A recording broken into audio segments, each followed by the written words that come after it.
My name's Julie Cairnes and I'm a life mastery and conscious creation coach. I'd like to welcome you to the Inner Peace Masterclass, and today we have with us Dr. Carol Francis. Dr. Carol Francis is a psychologist, psychotherapist and counsellor, marriage, family and child therapist, and a certified medical hypnotherapist.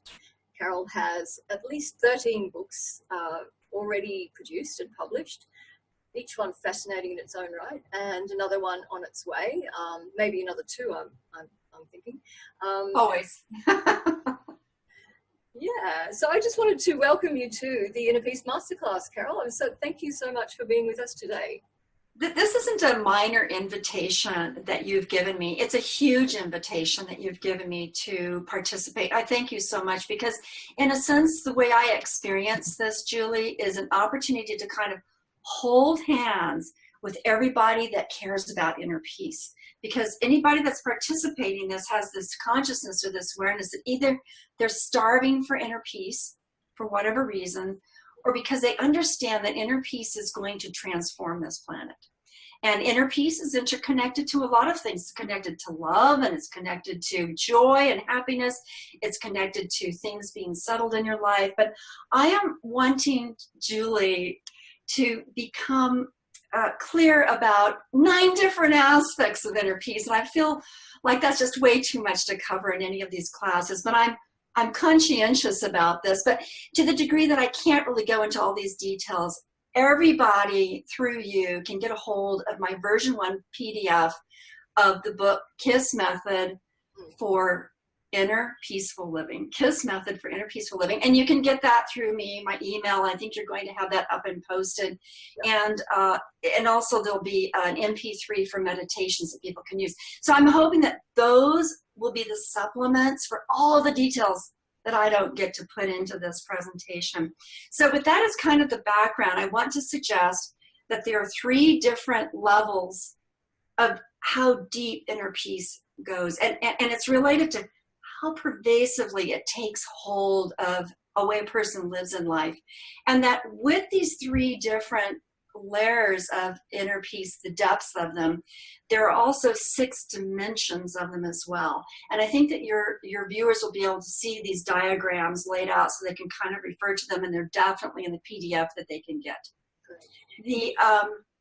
And the PDF is my first version of the book. So it's actually a book, but I call it a PDF so that you'll be able to read it on whatever instrument you have. Here are the depths first. The first one is this kind of serendipitous blissfulness. The second one is where you actually create and discover your inner peace in various moments. And the third one is this pervasive, intense experience that can be quiet, but very evident. It's a little bit like living on an island that's floating on the ocean, and the inner peace is the ocean. And that's the 3rd level. So as we walk our way down to these different levels, you'll also realize that the 6 dimensions of inner peace interface with the different levels as well. So I'll talk about that a little bit more, but first let's go back to that serendipitous, blissful experience, because it's when, those are the moments when you have that magically intense fraction of a second that hits you. It's kind of like a splash of fresh air, or a nice breeze that cools you down, or a little bit of water that comes from the sprinklers you're walking on a hot day. It's like, oh, that feels so good. But they come unpredictably. You may be manifesting them or attracting them by whatever your means are, but the truth is these moments come without you expecting them, and you're not in control of them. So it would be, for example, the laughter of a toddler that's innocent and pure. Oh my gosh, the jingle of that is just absolutely amazing. Or a little infant, or perhaps you're walking along and this cloud of butterflies just floats over you and lands on flowers, or a neighbor is just cutting down some flowers, hands them to you and says, here, it's for your kitchen. And the aroma is just amazing. Or maybe you're just having a peaceful moment where no one's demanding anything of you, and you just kind of sit there and go, wow, what a moment. But it's a gift. These serendipitous, blissful moments are a gift. And to be able to receive these gifts as they come without predictability is an art, because you have to be open to them. You can be so blinded by your stress and depression and anxiety and traumas that you're going through or just ordinary life demands, and be completely blind to any of these serendipitous blissful moments. So it's powerful to be able to say, oh, I just received one of those. Oh, there it is. And to just pull it down inside of you. So that's an art. There's no question about it. But I want to go to the second level where we go a little bit down, where we actually purposefully create or purposely discover, consciously stepping, constantly, consciously shifting into a state of inner peace. So we're very deliberate at this moment. And the reason I say this is deeper is because you're engaging all the tools you know and have, and the deliberate statement to yourself saying, we are going to step into this inner peace regardless of everything else, or because this is important to me. And so it's when you seize your ability to actually step into it. That's, to me, much deeper, because you're receiving it, but you're creating it at the separate time. It's just like this dialogue, that active dialogue that goes on with what's around you and what's inside of you and what's available to you. And it's at this level where the 6 dimensions, the first 3 of the 6 dimensions comes into play. The first of the 6 dimensions are Zen Zones. Zen Zones is my way of saying that people kind of shift into their zone. They go, oh, they want to veg out, they want to have some peace. That's like moving into a zone. And I call it the Zen Zones because it's like that meditative focused capacity. So the Zen Zone is your ability to step into it and say, I'm just going to create a Zen Zone. And you already probably do it, Julie. And I'd love to know more, but we're not going to do that just right now. I'm going to get to know the Zen Zones that you step into. The background of your office, to me, would be a Zen Zone with your plants and the colors and the light. It would just, I would step into your office and feel like, this is definitely my Zen Zone. And people can create environments like that. Yeah. But what I'm really advocating is for people to think of these Zen Zones as something that they can enter into within 60 seconds. The KISS method is all about having a plethora of tools to help you succeed at anything. Lose weight, stop smoking, a plethora. That's what the KISS method is about. And there's more detail about it in the book. So in the book, I have like a plethora, over 100 ways that you can step into a Zen zone within 60 seconds. And that MP3, the album has 2 to 1 minute, 1 minute to 2 minute soundtracks that help you just to move into different types of contemplation and meditation, mindfulness, Zen zones. And these Zen zones, for example, well, you know, let's shift you into it right now, okay? You're about to face a sunset. It's about afternoon for you. I just watched my sunset a few hours ago. Now I want all your listeners to just think about how amazing a sunset is. But the sunset for all of us is so unique.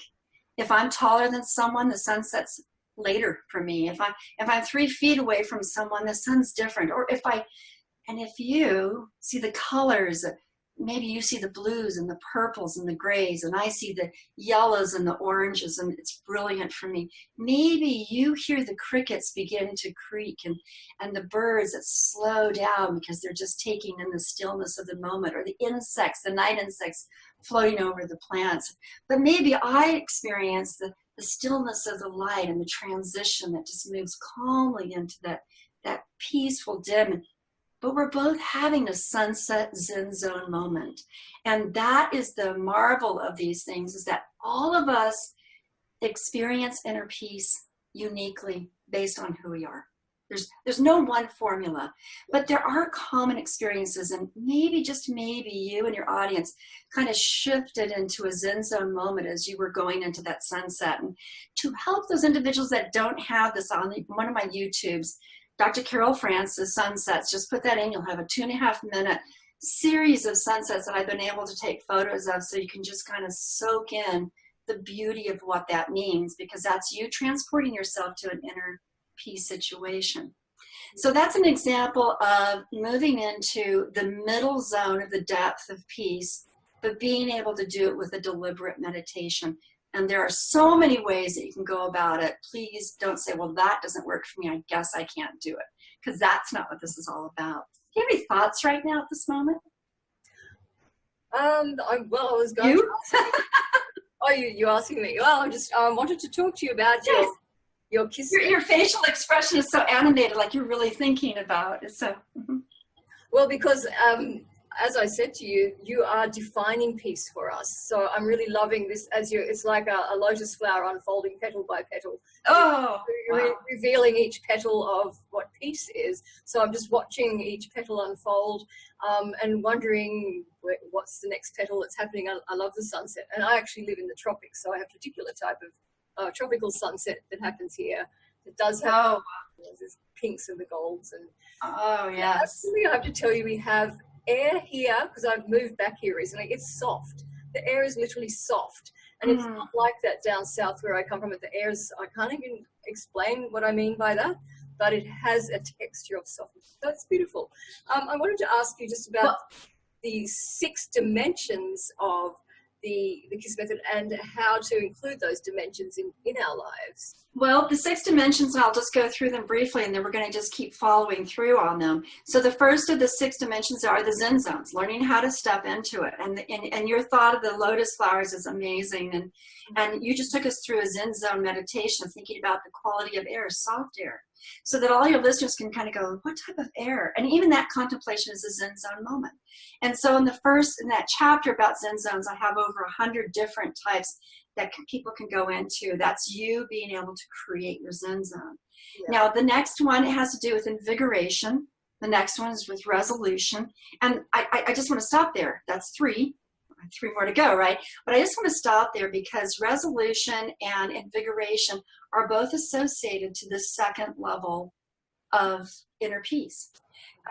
In order to have inner peace, you have to have energy behind it. We're not talking about inner peace where you're still and everything is stopped, because that's not what I call inner peace. Inner peace that where you're deflated and you're blah. That's a kind of unconscious inner peace. Well, I guess. Not awakened. It's just a flattened kind of peace. Yeah, I guess exactly. And so maybe for some people, I need to reconsider that and think about that. But for me, that's not inner peace. For me, that's blah. It's like, there's no peacefulness in it. It's just de-energized in a state. Yeah. But I'm going to rethink that idea. Maybe some of your listeners will have some interesting points of view in that regard. But for me, inner peace is about having vigor and energy. And it doesn't mean you're always hyper and manic. I'm not talking about that. I'm talking about the ability to be able to sustain because there's strength inside of you. And this vigor requires us to take incredibly good care of our bodies, because that's one of our resources, to deal with our brain wiring, our brain physiology, our brain chemistry, because that's also part of us. But it is also about fueling our soul and our mind with whatever it is that fuels us, that makes us feel alive. Because inner peace is akin to a lot of things, love, but it's also akin to the experience of feeling alive. And in order to feel alive, there has to be some sort of invigoration. So I'm not going to go into the depths of that chapter right now because it really does handle the details of that. But it is just to remember part of inner peace is invigorating all the different dimensions of who you are and allowing the inner peace to come in the presence of that liveliness, that life that dwells within you. The third is having to do with resolution. This is a favorite chapter of mine. I have a lot of people coming to my office and they're very distressed. It's really interesting to me that part of the distress, and by the way, I never talk about personal stories of my patients. Sacrosanct privacy, but I can talk about it in general. Yes. But it's interesting to me, right? Yeah. Always. It's interesting to me that a part of the inner peace is that it's a GPS. It's a guiding system. Yeah. And I have another book that talks about using guidance systems, maybe 15 different guidance systems that each of us might use differently. And you might have 3 that are your favorite, 5 that are your favorite. Well, inner peace is one of my guidance systems because I know that when I'm feeling peaceful, I probably have myself on the right track. Yes. It's a guidance system. And when I'm not feeling peaceful, I find myself always kind of clamoring with, what am I doing? What's what's going on here? And I just value so much the times that that type of inner peace, remember this is the second level, escapes me, because that's a signal to me. That's so helpful for me. I'm not chasing after inner peace. I'm saying, oh, okay. So recently, I love to write. I'm sorry. It's just, but a part of me said a while ago, about 6 months ago, why write anymore? There are millions of books out there with tremendous wisdom. Why should, one more? What's the point? And out of respect for that, I just said I have better things to do than write. And I didn't really realize the power of having made that decision until I just kept feeling so off kilter. Every time I'd sit down and I'd write an email or I'd do something related to writing, and it was as if my fingers were saying, why aren't you writing? My heart, my body, why aren't you writing? Why aren't you? Go back to it. And I would turn that off. It just seems so irrelevant. What did you say? I said, you're meant to be writing, you're a channel. I know that when I don't write, I get migraines and lots of things happen. And it's like, information is trying to come through you, particular type of information that you're almost constructed to. You're like a channel for a certain type of messages that are coming through. It's really important. And you've learned that you need to keep that messages coming through. You've said it very well. Yeah. And so without needing to elaborate anything, when I started writing, the inner peace came back. Yes. And so you want to be able to use this resolution, this ability, this whole chapter is about resolution as a guidance system. And I love that aspect of the inner peace. It's just like a partner in life that says, this is so right. So even if I'm in the midst of tremendous turmoil or chaos, if I know it's right, that inner peace sustains itself regardless of the circumstances. And that's just invaluable. But there are other things that I notice that people don't solve the problems. They don't address issues and take care of them. They don't make decisions. They stay in indecisiveness. They don't do a task that they need to be done. And it always kind of hassles them. And me too, right? All of us. It's that experience of not resolving things that eclipses or interferes with a type of inner peace, this second level of inner peace. Yeah. So resolution or not having resolution is very much navigated in relationship to inner peace. And I just, again, I can't even go into more details on that chapter, but that would be the third dimension of inner peace. And then we enter into the third level of inner peace. And I call that Ascendant and Transcendent Inner Peace. Those two come together for me. And that involves the three dimensions: Ascendant peace, Transcendent peace, and then the integration, the piece that is involved in the complex weaving of all of this together. So before I go into those three dimensions, is there anything you want to say that's burning in your very steady, sturdy eyes right now? Well, I don't mind. I hope you don't mind if I kind of hark back to your previous point, but I was just remembering when I read through your book, your ebook. Oh, thank you. And also, you have some links to other writers, and there was a link to Mel Gibson. I think she's a writer, and it skips to her theory of the 5-second decision, so that if you don't move on that decision, you kill it. You kill the actual thought. I thought, well, that's brilliant, because it's a dilemma for a lot of us. I've spoken to a few people around this issue, and people who are empaths, around separating what is your thought, what is your intuition, what is other people's intuition. So it's really, it's a really fun, and you really actually do unravel that whole problem in that book about discerning what is the true intuition, as opposed to all of the other jumble of messages that come into our psyches. And I think that is a really crucial point for people going, unraveling and getting out the real truth of the intuition that's coming through, so that you can act on it. And that's a really, to me, it's a dilemma. It's not always easy to go, right, I got that intuition, I'm going to move on it, and if I don't do it in 5 seconds, it's all over. So yeah, it's a fascinating point, and it is a slight curly one in some ways. Oh, I wasn't even going to discuss that tonight, but let's do that, because you clearly have set the stage for that. And I call it the KISS method of making decisions. Yeah. And I find that for people who want to follow their heart or their intuition, that they actually get really confused. Because they step into some really dangerous or awkward or complicated circumstances. And I will find myself on Facebook, for example, responding to my friends that say, follow your inner wisdom of your third eye or of your intuition or of your heart.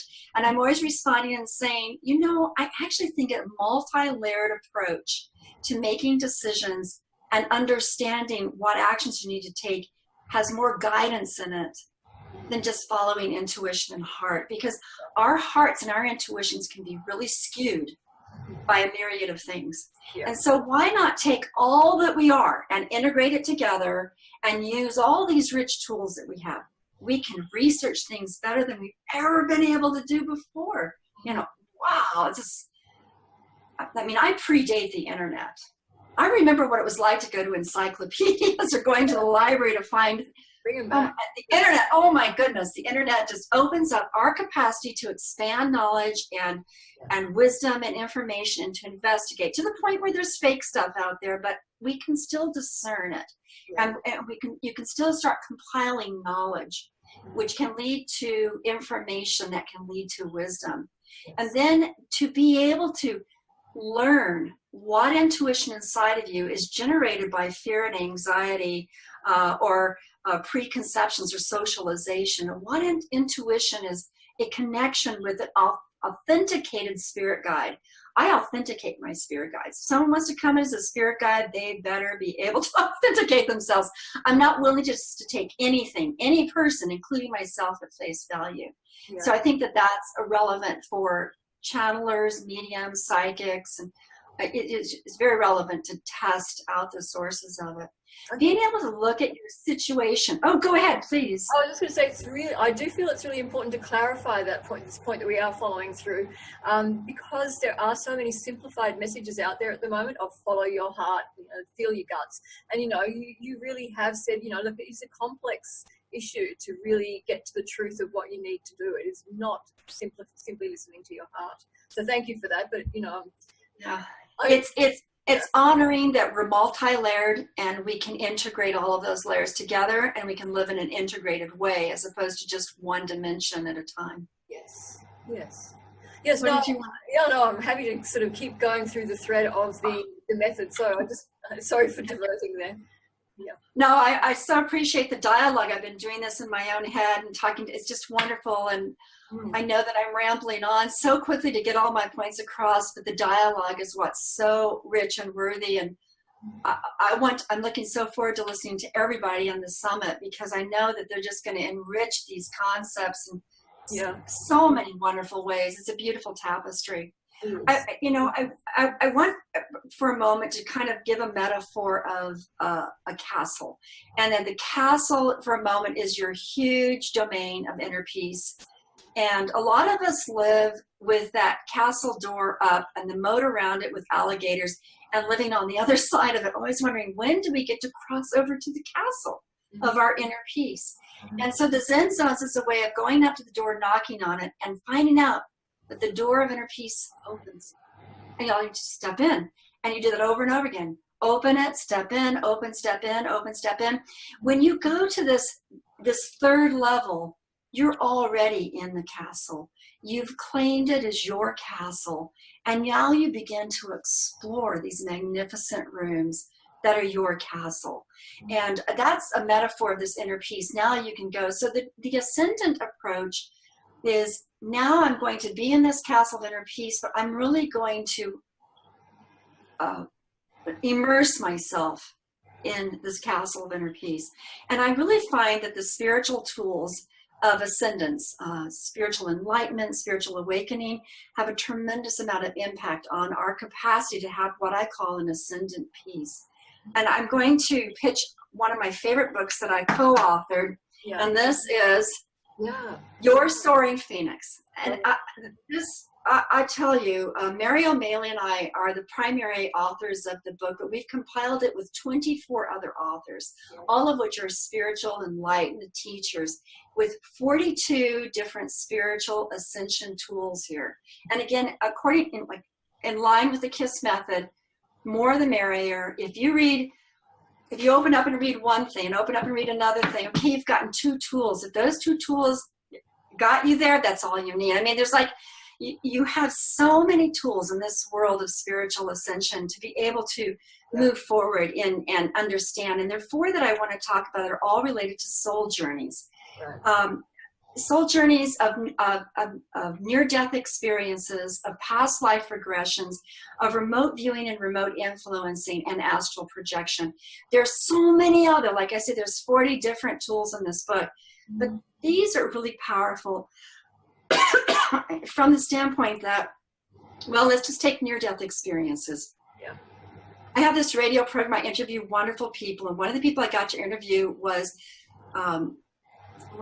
Erica McKenzie. She wrote the book Dying to Fit In, and her passage of the book, I don't know if you've ever read it, but her passage of the book about when she died, died for a long time, and then had this experience of going to this near-death experience of with God and the judgment of her life, and feeling love and feeling that there wasn't judgment as she reviewed her life, and the sense of light. I mean, most near-death experiencers have 4 things. They have profound, amazing, pervasive love. They have profound, amazing experience of being enlightened and having a download of information.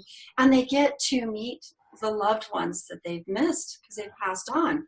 Mm-hmm. So when those people come back to this life, they have all sorts of different experiences. But one thing related to inner peace is this pervasive feeling that they've shifted into this ascendant way of feeling peace. They've walked into the castle, they've claimed it, and now they know the landscape, regardless of the crocodiles out in the moat.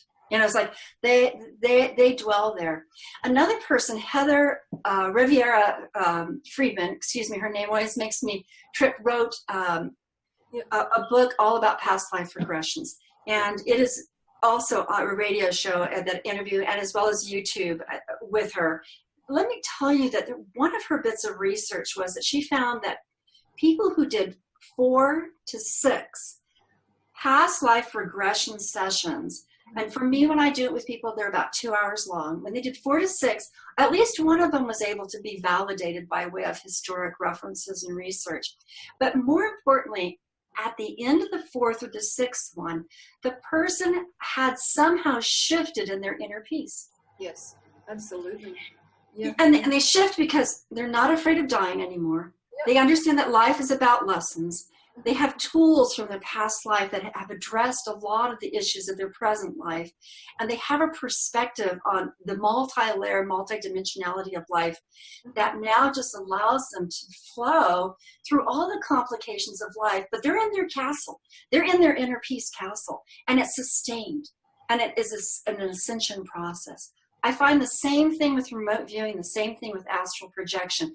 The ability to move out of your body with your consciousness in your mind, which is remote viewing. Yes. And I've had wonderful teachers that have taught me that. And then also astral projection. And astral projection, and again, I have these great interviews with people on the radio show that have elaborated this. Stephen G. Jones, Horolowski, Randowski. I mean, they're just amazing people that have taught me these sorts of things. But all of them, and including myself when I exercise these ascendant tools, is the profound experience of knowing that we are our body and we're also way beyond our body. And that is the ascension, that ascension piece where, wow, I'm so much more. I think it really... Well, you're having reactions. What do you want to say? Oh, just really thinking how it really reflects how people who are so, have that really existential fear of death, and they have this, which breeds a fear of life as well. I mean, that's what people come, and so I'm very aware how profound the impact of past life regression or even progression and experiencing between life and near-death experiences bring that peace back into people's heart. They experience it like on a really visceral, profound living level. That the theory, we can hear the theories and go, any of us can, but to actually live it and feel it seems to take people to a whole new level of living life. and actually getting to their destiny, which something else has been blocking, like this real fear. I can't tell you how many people come to me as a practitioner, and I'm really aware that they're very anxious about their death, that it's really sitting on their shoulder. And, you know, it's like, but we need to live, you know, we can be, I won't predict some, you know, that kind of thing for someone, but I just, you know, I'm just feel with people that it's such a, it's like they have it sitting in their shoulder. And yes, that is one way to function in the world and move you forward, but also it's about living, and it's that real fear of the loss of what you have. I think, I mean, it's a very real fundamental fear of loss of the life we have now, but you know, it's when it becomes less linear and less when you get a sense of there's an underlying ongoing connection between us all, that we will all meet again if we're meant to, and in different ways and different forms, it becomes a whole different ball game. A completely different ballgame. A whole different ballgame. That's right. Yeah. And notice that just the way you said that is that they just move right into a whole different ballgame. Yeah. And that and the type of peace you can experience when you've stepped in that whole different ballgame is very deep, and it begins to sustain itself as the undercurrent that is part of every cell in your body. It is part of every decision that you make. It's part of every moment that you express, everything that you give, everything that you cultivate, every stress and distress and trauma and abuse that you face. It is just, you step into a totally different way of being with yourself and others when you've been able to do exactly what you've said. You know, we're living in an era where women are disempowered, and we're in the States, we're trying to break through it by all sorts of #MeToos, and I don't know what's happening in your land, but women are trying to break through to yet another level. Just the other day, I was reading that women got the vote in some country in 1992, and some they still don't vote. Correct? So it's like we're used to women being very small. But men also have the smallness of having to be aggressive and macho, and then the trauma they face when they're peace officers or they're soldiers, and it's not really their soul to have to be that destructive. You know, it's just like these are really the fray. And to be able to transcend above that is working through those traumas and those abuses and that depression and that anxiety, clearly. And a lot of my work is related to that. But when you're able to transcend it, you look at it, know it, empathize, care, got it, it's real, but it's also not.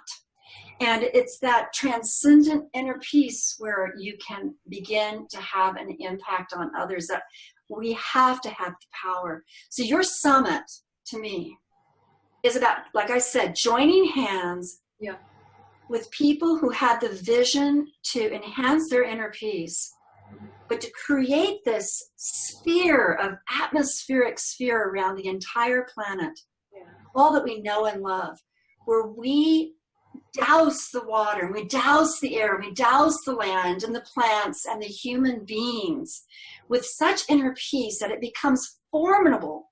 It intrudes upon people's inclinations to shift toward destruction or evil or self-centeredness or the other painful things, depression and anxiety, or being abused or being abusive, or being traumatized or being traumatic toward others.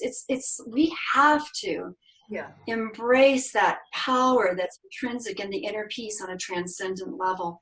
And now you understand why I will not stop that program till I talk about that. No. So there we go. We could go on integration, but I think I've reached my limit. It's crucial that we got to the transcendent. My goodness. And it's really interesting. I was thinking while you were talking, two things came up for me at least. And one was around, yes, that men are becoming aware of their sensitivity, and that is quite traumatic for some men. Some men are, it's beautiful opening for them, and others are not dealing with that. And there are women also who are not in tune with their sensitivity. So it's very much an opening of that kind of different soul level of communicating, because there are many levels of communication at the moment, and some are quite abrasive. And I think I don't know how that will shift. I'm not sure. But the other thing that came up for me was around organizing. I'm not sure if it was Martin Luther King or Gandhi, but one of them said something about, yes, it is as though the powers of evil are experts at organizing themselves and getting their armies together. And the peaceful warriors, not so skilled at it. There have been, like attempts. I mean, Gandhi did brilliant work. But, I just think it is true. That was a beautiful encapsulation of what needs to happen, and that we must keep trying to come together and link hands. And it is happening, but it is ongoing. And it's about kind of taking the stigma out of peace and going, no, it's not a hippie term, even though I might go peace. It's also victory. It's also a radical concept, because it's not something this planet's educated in. It's highly educated in warfare. Excellent at killing, maiming, damaging, and not so good at peaceful community over centuries. So it's a huge lesson for this planet to learn. Even just thinking of the economy is run so much on the military. Can you imagine an economy run on peace? Absolutely. I can imagine it, but I don't know. Let's do it. It's just about, people so terrified of the armament question, which is a whole other question. But yeah, I think, it's all about trust of other nations, which is very complex, but possible if we keep going there. And it has happened in the past. It has happened. Well, I want to thank you so much for participating today in this wonderful sharing of your knowledge of all of the different levels of peace, because it's such a crucial question that people, think that inner peace might just be a simple state, whereas it's many different places that you can travel to, and there are many ways of reaching it. I was reading Judith Orloff talks about guerrilla meditation, and it's that same concept of take 5 minutes and get back there again, bring yourself down from that heightened, arousal that's producing anxiety. So, and your book is just full of all of those different strategies. So thank you so much. And people will be able to go to your page on my website and see your website, the links to your website, and wonderful. Can reach you with your multitude of different skills and services you offer. So I just really encourage people to contact me at drcarolfrancis@gmail.com. Easy email, drcarolfrancis@gmail.com. Ask for the book, ask for the MP3, but tell me about your inner peace experiences as well. I would love to hear people's deep stories or travels into that path, because, one, it would elevate my day, and two, to be able to share that with everybody is a wonderful way of moving into that inner peace yourself. Thank you for organizing this. Namaste. Namaste. Have a wonderful day. I look forward to our future connection. Absolutely. Okay. Cheers.